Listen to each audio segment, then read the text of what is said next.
당신의 휴대폰이 해킹당해도 통신사는 4년간 숨기고 있었습니다. 2,700만 명의 개인정보가 털리는 동안 말이죠. 세계 최초로 오지를 시작했다던 그 자랑스러운 대한민국 통신사들이 지금 무슨 짓을 하고 있는지 아십니까? 월 10만 원 가까이 내는 요금으로 AI 투자하고 부동산 사업 벌이면서 정작 통신망은 방치하고 있었거든요. 심지어 정부가 강제로 주파수를 회수하는 초유의 사태까지 벌어졌습니다. 통신 강국에 몰라 그 민낯을 지금부터 낱낱이 파헤쳐 보겠습니다. 2019년 4월 대한민국은 화려한 출발을 했습니다.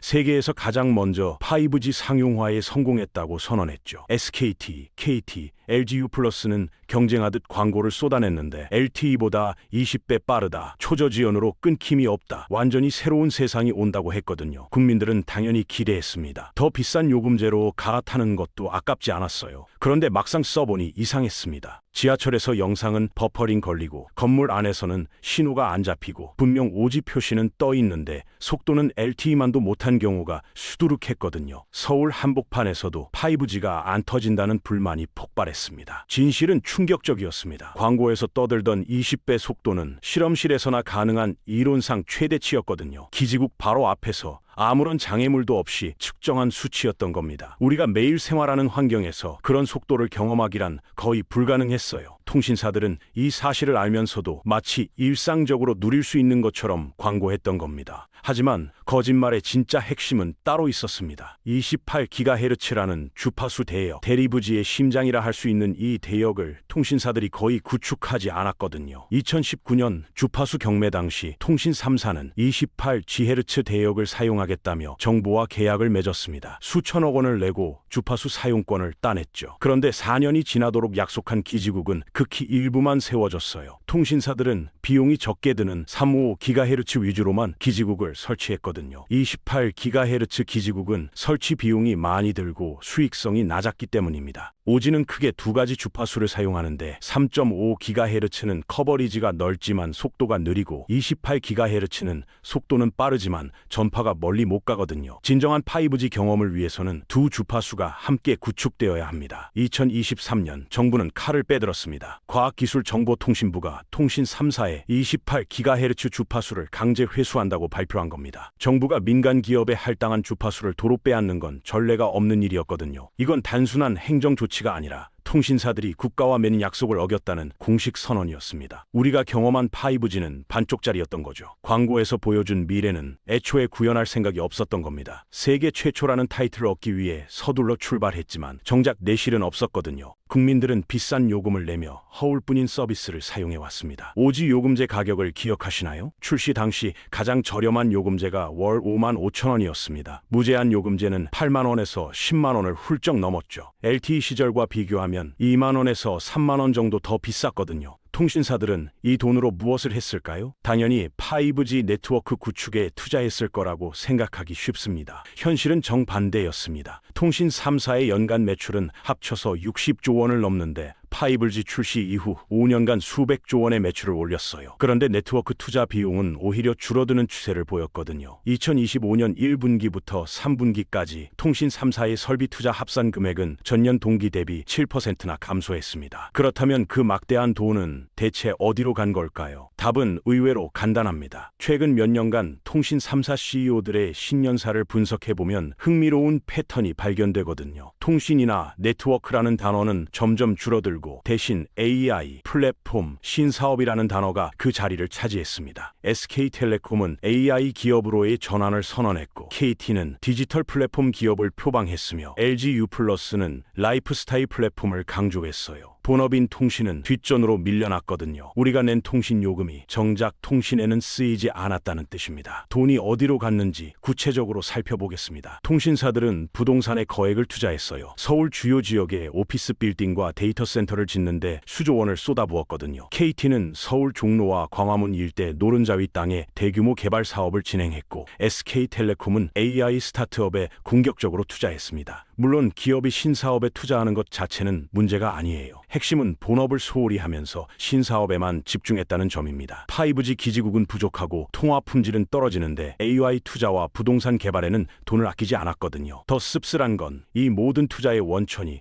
결국 소비자 주머니라는 사실입니다. 통신 요금은 사실상 공공재에 가깝거든요. 현대 사회에서 휴대전화 없이 살 수 있는 사람은 거의 없습니다. 통신사들은 이런 필수재적 성격을 이용해 높은 요금을 받아왔어요. 그리고 그 돈을 자신들의 미래를 위한 투자에 사용했죠. 소비자 입장에서 보면 이건 명백한 배신입니다. 우리는 더 나은 통신 서비스를 기대하며 비싼 요금을 냈는데 통신사들은 그 돈으로 우리와 상관없는 사업을 키웠거든요. 마치 음식점에서 스테이크 값을 냈는데 주인이 그 돈으로 옆에 카페를 차리는 꼴입니다. 통신사들이 스스로를 탈통신이라 부르기 시작한 건 2020년대 들어서입니다. 더 이상 전화와 인터넷만 파는 회사가 아니라고 선언했거든요. AI, 클라우드, 미디어, 커머스까지 사업 영역을 넓히겠다고 했습니다. 언뜻 들으면 그럴듯하죠. 시대의 변화에 맞춰 사업을 다각화하는 건 기업의 당연한 생존 전략이니까요. 그러나 탈통신을 외치면서 정작 통신이라는 본업은 내팽개쳤습니다. 탈통신 전략의 본질을 들여다보면 불편한 진실이 드러나요. 통신사들 눈에 통신망 투자는 더 이상 성장 동력이 아니거든요. 오히려 비용으로 인식됩니다. 기지국을 세우고 유지하는 데는 천문학적인 돈이 드는데 그 투자가 매출 증가로 직결되지 않아요. 이미 가입자 수는 정체 상태이고 요금 인상도 쉽지 않거든요. 그래서 통신사들은 계산기를 두드렸습니다. 통신망에 1조 원을 투자해서 얻는 수익과 AI 사업에 1조 원을 투자해서 얻는 수익을 비교한 거죠. 결론은 명확했습니다. 통신망 투자는 수익률이 낮고 신사업 투자는 잠재력이 높다고 판단한 겁니다. 비유하자면 통신 가입자는 매달 돈을 내는 젖소와 같아요. 통신사들은 젖소에게 좋은 사료를 주기보다 그냥 우유만 짜내는 데 집중했거든요. 어디 도망갈 데가 없으니 먹이를 줄 필요가 없다고 생각한 겁니다. 1990년대 후반 IMF 외환 위기를 떠올려 봅시다. 당시 대기업들도 본업을 등한시하고 문어발식 확장에 나섰다가 무너졌거든요. 대우그룹이 대표적입니다. 자동차, 조선, 전자, 건설, 금융까지 안 하는 사업이 없었지만 정작 핵심 경쟁력은 약해져 있었어요. 외부 충격이 오자 순식간에 무너졌죠. 지금 통신사들의 모습이 당시와 닮아 있습니다. 미디어, 커머스, 부동산까지 손대지 않는 분야가 없는데 하지만 정작 본업인 통신에서의 경쟁력은 흔들리고 있거든요. 이런 전략이 당장은 이익처럼 보일 수 있지만 장기적으로는 자멸의 길입니다. 통신망 품질이 떨어지면 고객 불만이 쌓이거든요. 실제로 한국 소비자원에 접수되는 통신 관련 불만은 꾸준히 증가하고 있습니다. 통화 품질 저하, 데이터 속도 불만, 고객 서비스 불친절 등 다양한 민원이 쏟아져요. 지금 당장은 선택지가 없어 참고 있지만 대안이 생기면 소비자들은 떠날 겁니다. 외부에서 들이닥치는 충격은 이미 시작되고 있거든요. 5G가 제대로 안 되면 차라리 LTE라도 잘 되면 좋겠죠. 그런데 이상한 일이 벌어지고 있습니다. 최근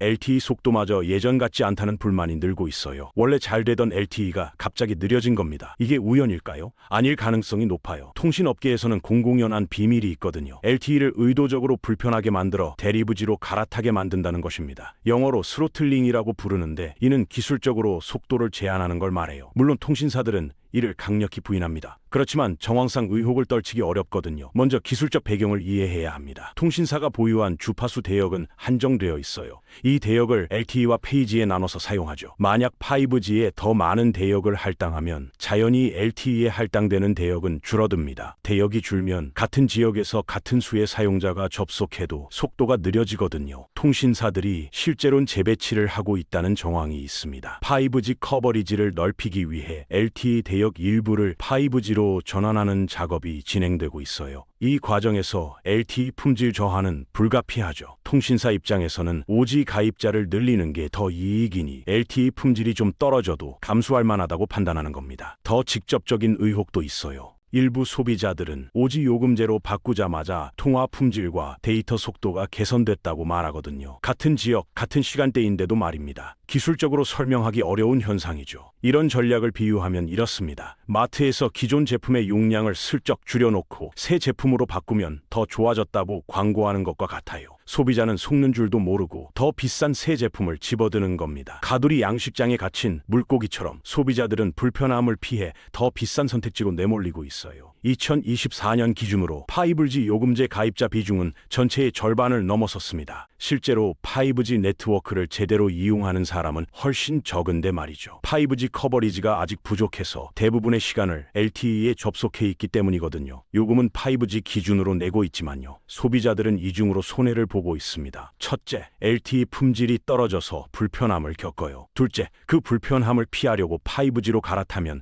더 비싼 요금을 내야 하죠. 도리도 제대로 안 됩니다. 진퇴양난이에요. 통신사들은 이런 상황을 모를 리 없습니다. 오히려 의도한 결과일 가능성이 높거든요. 소비자 편의가 아니라 기업 이익이 우선인 겁니다. 품질 저하만으로도 충분히 심각한데 더 무서운 문제가 있어요. 바로 보안입니다. 최근 몇 년간 통신 3사 모두에서 크고 작은 보안 사고가 터졌거든요. 우연의 일치가 아닙니다. 투자를 게을리한 필연적 결과예요. 가장 큰 충격을 준 건 SK텔레콤 유심 정보 유출 사건입니다. 2025년 4월 SK텔레콤 내부 서버가 해킹당해 약 2,700만 명의 고객 유심 정보가 대량 유출되는 사태가 벌어졌거든요. 국내 통신 역사상 최대 규모의 개인정보 침해 사례로 기록되었습니다. 유출된 정보에는 가입자 식별 번호와 암호화 키 등 핵심 데이터가 포함되어 있어 심스와핑이라 불리는 유심 복제 범죄에 악용될 우려가 커요. 더 충격적인 사실이 뒤늦게 밝혀졌습니다. 정부 조사 결과 해킹은 2025년에 처음 발생한 게 아니었거든요. 최초 침입은 무려 2021년 8월부터 시작되었습니다. 해커는 약 4년간 SK텔레콤 서버에 잠복해 있었던 거예요. 게다가 SK텔레콤은 2022년에 이미 서버 감염 사실을 인지했으면서도 당국에 신고하지 않았습니다. 알고도 숨긴 겁니다. 2,700만 명의 정보가 털리는 동안 회사는 침묵을 택했어요. 심스와핑이 무엇인지 설명하겠습니다. 해커가 유출된 유심 정보를 이용해 피해자의 전화번호를 자신의 유심으로 옮기는 거예요. 이렇게 되면 해커가 피해자의 전화와 문자를 대신 받을 수 있거든요. 은행 인증 문자나 2단계 인증 코드도 해커에게 갑니다. 계좌가 털리고 암호화폐가 도난당하는 피해가 속출할 수 있죠. 이 사건으로 3만 명이 넘는 피해자들이 집단 소송에 참여했고 SK텔레콤 주가는 8% 이상 폭락했습니다. LG유플러스도 예외가 아니에요. 2023년 초 약 30만 명에 달하는 고객 정보가 해커에게 털렸거든요. 조사 결과 일부 시스템의 관리자 비밀번호가 초기 설정 그대로였습니다. 누구나 추측할 수 있는 비밀번호가 몇 년째 바뀌지 않고 사용되고 있었어요. 기본적인 보안 수칙도 지키지 않았던 겁니다. KT 역시 자사 시스템이 해커의 침투 경로로 이용되는 사건이 발생했죠. 왜 이런 사고가 반복될까요? 이유는 명확합니다. 보안에 투자를 안 했기 때문이거든요. 보안 시스템을 구축하고 유지하는 데는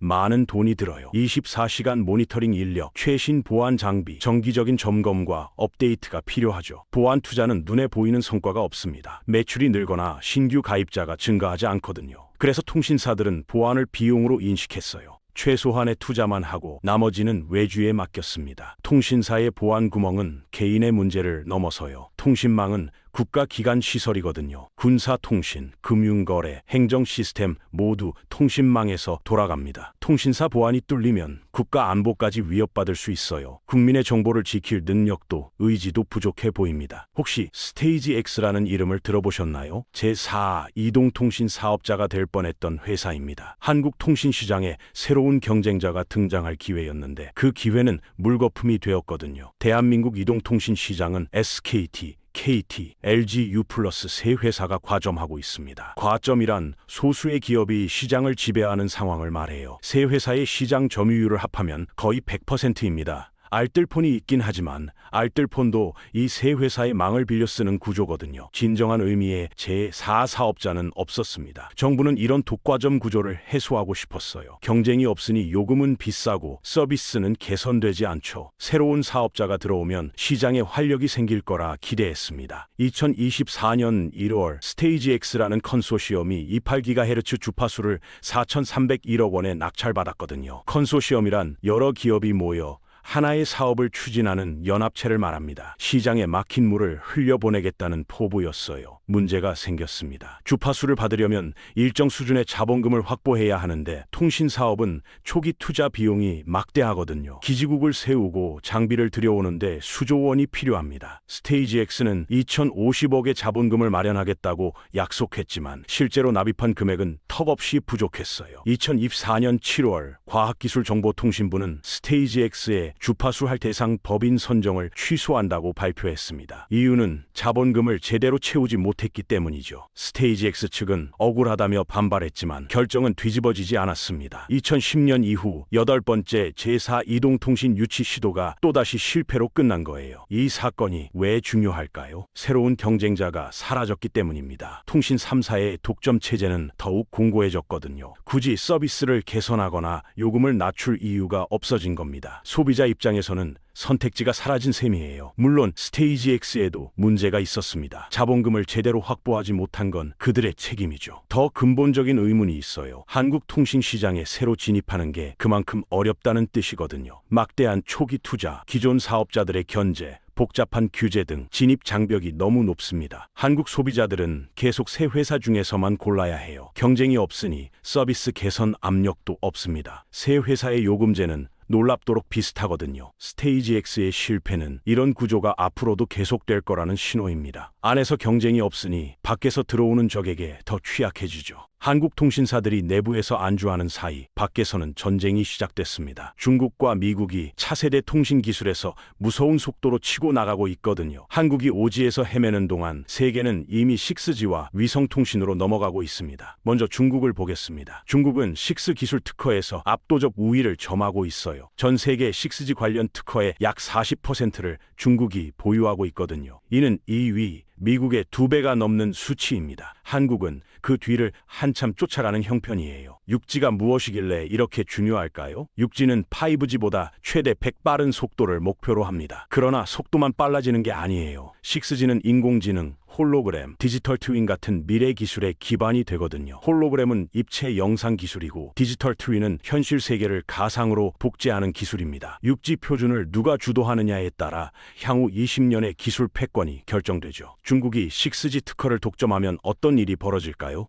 한국을 포함한 다른 나라들은 중국에 로열티를 내야 합니다. 로열티란 기술 사용료예요. 기술적으로 종속될 수밖에 없고 안보 문제까지 불거지죠. 미국의 공세는 다른 방향에서 옵니다. 일론 머스크의 스타링크가 그 주인공이거든요. 스타링크는 인공위성을 이용한 통신 서비스입니다. 지상에 기지국을 세우는 대신 우주에 위성을 띄워 인터넷을 제공해요. 현재 전 세계에서 8,000개가 넘는 스타링크 위성이 돌고 있습니다. 스타링크가 드디어 한국에 상륙했어요. 2025년 12월 스타링크는 한국에서 공식 서비스를 시작했거든요. 가정용 요금제는 월 87,000원에 데이터 무제한입니다. 설치 장비 가격은 55만 원이에요. 도시 지역에서는 기존 통신망 대비 가격 경쟁력이 낮지만 해운과 항공업계에서는 뜨거운 반응을 보이고 있습니다. 바다 한가운데서도 인터넷을 쓸 수 있으니 선원들의 환영을 받고 있거든요. 더 무서운 건 다이렉트 투셀 기술입니다. 직역하면 폰 직결 위성통신이에요. 기존에는 위성통신을 쓰려면 특수한 안테나가 필요했습니다. 이 기술이 상용화되면 일반 스마트폰으로도 위성과 직접 연결되거든요. 기지국이 필요 없어지는 겁니다. 스타링크는 이미 미국 통신사와 손잡고 이 기술을 테스트하고 있어요. 이게 한국 통신사에 무슨 의미일까요? 존재 이유가 흔들린다는 뜻입니다. 지금까지 통신사의 가치는 전국에 깔린 기지국 네트워크였거든요. 그 네트워크를 구축하는데 수십 년이 걸렸고 수십조 원이 들었습니다.